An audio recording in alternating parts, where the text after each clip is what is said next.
Hey fellow Vault Dwellers, it's Angry Turtle and we are on the public test server where intensive work is being done around the Cryolator to revitalize it and give it even better use cases and make it more fun.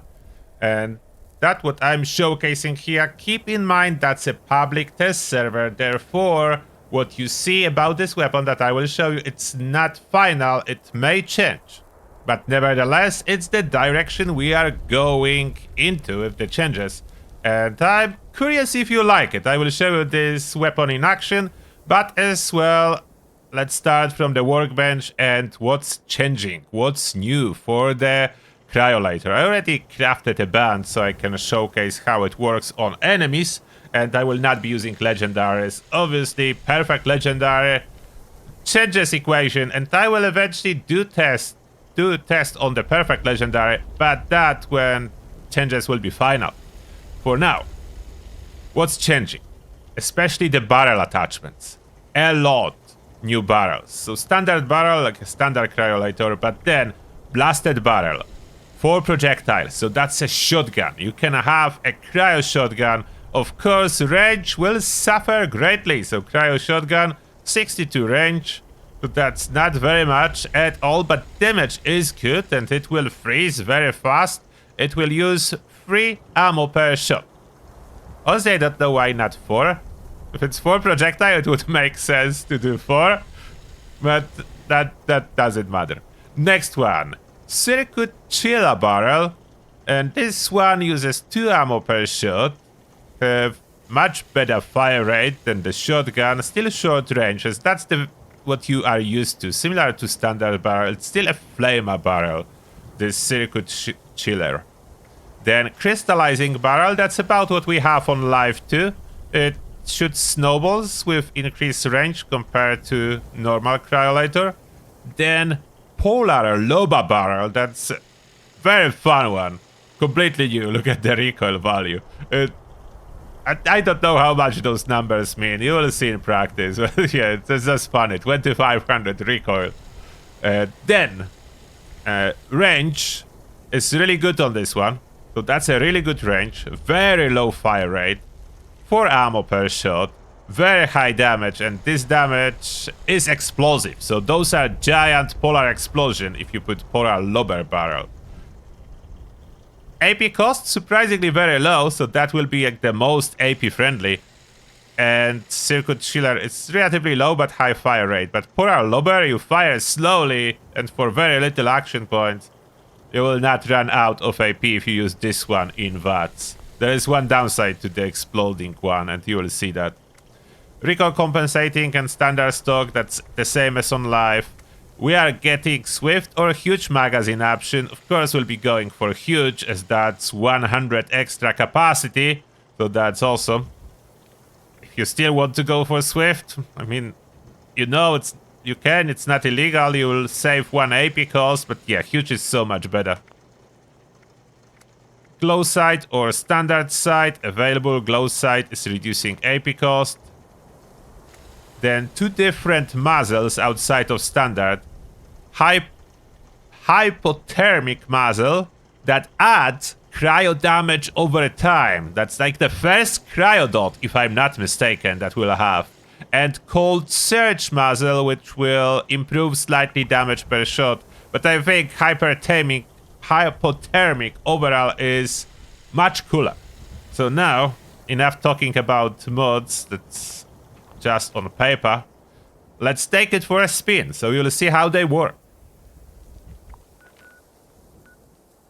Scorch Beast? Yeah, let's do Scorch Beast testing. We are starting with polar or lober, as that's the highest range. And should I show you the downside first? Okay, downside. Look what happens if I shoot too close. Look at the amount of cryo damage eating my hull. This is a huge dot. And it lasts. It lasts a while. Look at that. Look what's happening with my health. I almost died from my own cryo. I'm not slower, so it doesn't affect my speed. And that's the fire rate. There's a problem when trying to fight Scorch Beast. Those projectiles tend to disappear if target is too far. So they slow and they tend to disappear over time, and that's what you can see here. The dot is quite significant. I don't know exactly what changed, but the dot seems to be much better than it was. And I wasn't paying attention to my health. So the dot actually can kill those Scourge running around. Then Scourge Beast flew away. I need the Scourge Beast back to show you the damage. Can we get it? Oh, can I still sneak with that? So it looks like I can still sneak with this Cryolator, and look at the amount of slow.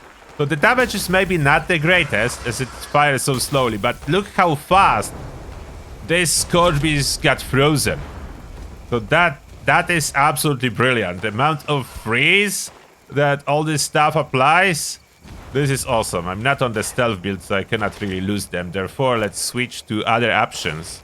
Crystallized Cryolator. So that's what we are used to. Snowballs. Snowballs being fired. Very effective.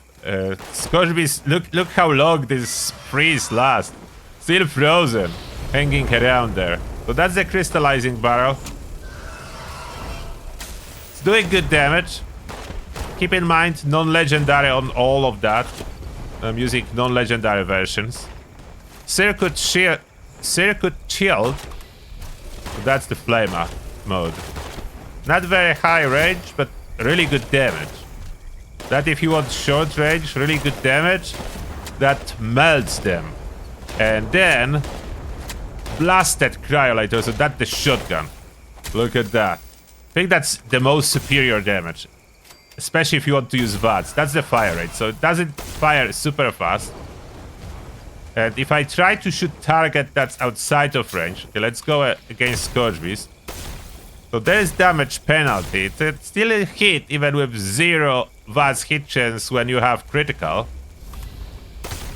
When closer, look at that. That's like superior. I think superior for damage. The range is the only issue. There need to be a trade-off. If it's freezing super fast, doing good damage, then there must be a downside. So in this case, shotgun type, the range is a downside. So we have choice. Shotgun type, mainly for VATS. If you want to run without VATS, I think Circuit Chiller, so the Flamer one, again, short range, but good damage, and you don't need VATS because that's a great fire rate as well. Crystallized, so the standard snowballs, still very good. Still very effective for VATS at medium ranges. It shows the range of 93, but it works quite effectively, even a little bit farther than that. Reload happened, and look at the dot. Okay, so one snowball only hit. This dot is now actually useful. If you don't kill, you need to reload to something. This dot seems to be working way better than on a live game. Maybe they are working with something under the hood, how dot on all weapons generally works. I need to test other weapons. But I noticed it's not what I would expect with the dot. If that would be fire damage with 766 total dot, I would expect to see very little being done to mobs, but here it's significant, it kills them. Even those Scourge, so it seems to be performing better, and on non-legendary Cryolator, so this damage will be higher if we add some legendary effects, Bloodied, Furious, or anything, or Quad if you want more ammo. And then stack more Bulletstorm stacks. So there are options. There is a lot of options for those weapons when we add legendary, but now, what do you think about those new modifications and the Cryolator rework? Are you happy with that? Honestly, I will be happy to see more Cryolators being used and people running with them around. This is quite a cool weapon. It was really cool already in Fallout 4, where you could grab it basically outside of the vault if you could lockpick. So yeah, really cool changes in my opinion. But I'm waiting for your opinion. Do you agree with me or disagree? Let me know. And that being said, thank you a lot for watching, and see you all in the next one.